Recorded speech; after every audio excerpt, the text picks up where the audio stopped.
ন্যাজাট কাণ্ডে গ্রেপ্তার আরও এক। বসিরহাটের ন্যাজাট কাণ্ডে পুলিশি তৎপরতায় গ্রেপ্তার হলো আরও এক অভিযুক্ত।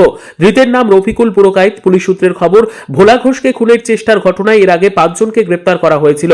তাদের জিজ্ঞাসাবাদ করেই রফিকুলের নাম উঠে আসে। ধৃতকে আজ বসিরহাট মহকুমা আদালতে তোলা হয়। ঘটনার নেপথ্যে থাকা বাকিদের হদিশ পেতে এবং ষড়যন্ত্রের কিনারা করতে পুলিশ তাকে 7 দিনের হেফাজতে নেওয়ার আবেদন জানিয়েছে।